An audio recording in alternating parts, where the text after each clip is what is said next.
నేడు పారామిత విద్యా సంస్థల చైర్మన్ కరీంనగర్ ముద్దుబిడ్డ మరి వారి జీవన ప్రయాణం సాగించింది.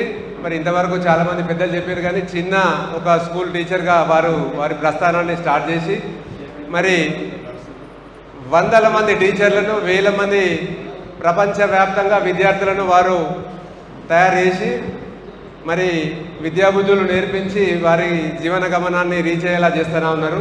మరి మా అక్క ప్రేమగల మనిషి. మరి ఏ మగాడు విజయమైనా మరి ఒక స్త్రీమూర్తి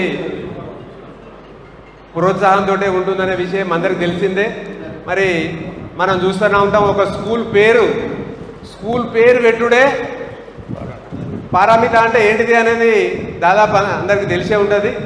మరి వారు ఆ పేరును సెలెక్ట్ చేసుకోవడంతో వారి నేర్పు ఏంది అనేది తెలుసు. మరి రకరకాల స్కూల్ పేర్లు చూస్తూనే ఉంటాము. మరి వేరే ఏదో దేవుని పేరులో లేకుంటే ఏదైనా పెద్ద గొప్ప వ్యక్తి పేరు ఉంటుంది.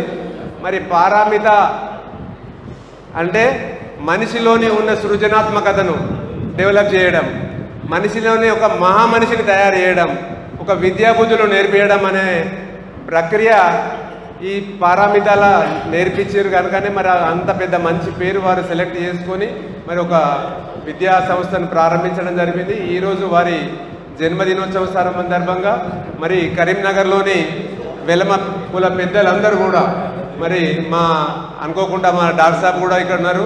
మరి వారు కూడా రాష్ట్ర లెవెల్లో ఒక ఉన్నతమైన పొజిషన్లో కబడ్డీ అసోసియేషన్లో ఉన్నారు. మరి మెడికల్ ఫీల్డ్ ఉన్నారు. మరి ఒక ప్రతిమ విద్యా సంస్థల చిన్నపిల్లల డాక్టర్గా వండుకుంటూ మరి వేల మందికి వారు ఎన్నో రకరకాల కార్యక్రమాలు చేస్తున్నారు. వారు కూడా ఈ కార్యక్రమంలో మా మధ్యన గడుపుకోవడం మేమందరం కూడా గర్వంగా భావిస్తూ మరి మా ప్రసాద్ అన్న గారికి హార్దిక హృదయపూర్వక జన్మదిన శుభాకాంక్షలు. మీరు మరెన్నో జన్మదినాలు ఇటువంటివి జరుపుకోవాలి. మా అక్క కూడా సంతోషంగా ఆరోగ్యంగా వెలసిల్లాలని ఆకాంక్షిస్తూ అందరికీ విచ్చేసిన అందరికీ కూడా పెద్దలందరికీ ధన్యవాదాలు. Thank you.